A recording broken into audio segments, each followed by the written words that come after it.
నమస్కారాలు. ఈరోజు teachers parents ఆత్మీయ సమావేశానికి ఇచ్చేసినటువంటి మనందరి ప్రియతమ నాయకులు చిలకలూరుపేట ప్రజలు ఎప్పటి నుంచో ఎదురు చూస్తున్నటువంటి మన పవర్ స్టార్ పవన్ కళ్యాణ్ గారు ఈ రోజు రావటం మనందరి అదృష్టం. ఆ విధంగా వారికి వేదిక మీద ఉన్నటువంటి ఎడ్యుకేషనల్ కమిషనర్, కలెక్టర్ గారు, జడ్పీ చైర్పర్సన్ గారు, క్రిస్టియన్ గారు, తదితర వేదికను అలంకరించిన అధికారులు, స్టూడెంట్స్, ముందున్నటువంటి స్టూడెంట్స్, పేరెంట్స్, మీడియా మిత్రులు, కూటమి నాయకులు, కార్యకర్తలు అందరికీ పేరు పేరున నమస్కారాలు, శుభాకాంక్షలు కూడా తెలియజేస్తున్నాను. ఈరోజు మనకి చిలకలూరుపేటలో ఎప్పటి నుంచో పవన్ కళ్యాణ్ గారు రావాలి, వారిని చూడాలి, వారి స్పీచ్ వినాలి, ఎప్పటి నుంచో కలలుగా అంటున్నటువంటి చిలకలూరుపేట ప్రజల యొక్క కళ ఈరోజు నెరవేరిందని ఈరోజు రావటం మన అదృష్టంగా నేను భావిస్తా ఉన్నాను. కోట్లాది మంది అభిమానుల గుడిలో 6 అడుగుల బుల్లెట్ మన క్రమశిక్షణ, రుజువర్తన, అంకిత భావం అలసిన ఒక అరుదైన నటుడు, రాజకీయ నాయకులు మన పవన్ కళ్యాణ్ గారు.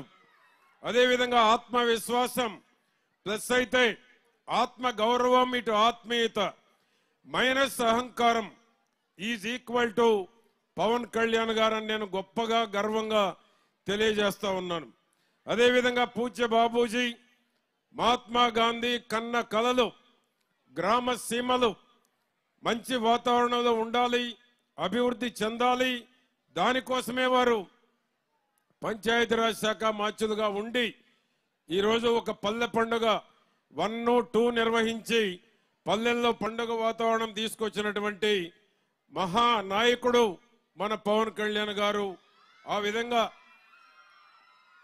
చంద్రబాబు గారికి కుడి భుజం, అందుకే స్వర్ణాంధ్ర సాధనకు వీళ్ళిద్దరూ అభినవ కృష్ణార్జునని కూడా నేను తెలియజేస్తూ ఉన్నాను. ఈరోజు లోకేష్ బాబు గారి నాయకత్వంలో విద్యా వ్యవస్థలో అనేక సంస్కరణలు తీసుకొచ్చి గత 5 ఏళ్ల పాలనలో విద్యా వ్యవస్థను భ్రష్టు పట్టించినటువంటి ఆ ప్రభుత్వం తిరిగి మరలా పూర్వ వైభవం తీసుకురావాలి. ప్రభుత్వ స్కూళ్లలో కూడా ప్రైవేటు స్కూళ్లకు ధీటుగా ఎడ్యుకేషన్ అందిస్తారు. దేశ విదేశాల్లో స్థిరపడేటువంటి దానికి ఒక మంచి భవిష్యత్తు కల్పిస్తారనేటువంటి నమ్మకం, విశ్వాసం ఈరోజు లోకేష్ బాబు గారు కల్పించారు. ఆ నమ్మకాన్ని నేను మీకు తెలియజేస్తున్నాను.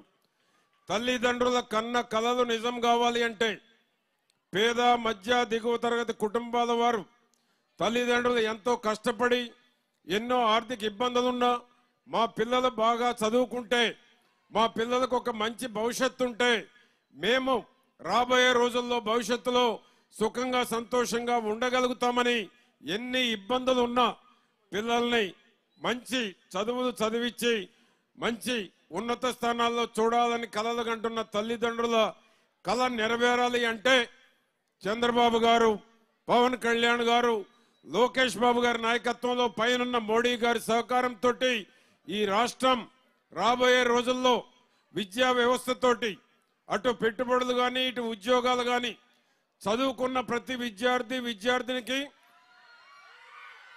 ఉద్యోగమే ఎదురు చూసేటువంటి స్థాయికి రావాలి అనేటువంటిదే పవన్ కళ్యాణ్ గారి యొక్క ఆలోచన, ఆశయమని కూడా నేను మీకు తెలియజేస్తున్నాను. చదువుకొని ఖాళీగా ఉండటం కాదు, నిరుద్యోగంగా ఉండటం కాదు, మీరు ఈ చదువులు పూర్తయ్యేటప్పటికి ఉద్యోగమే మీకు ఎదురు చూసేటువంటి పరిస్థితి రాబోయే రోజుల్లో కూటమి ప్రభుత్వంలో ఉండబోతా ఉంది, ఉంటుంది.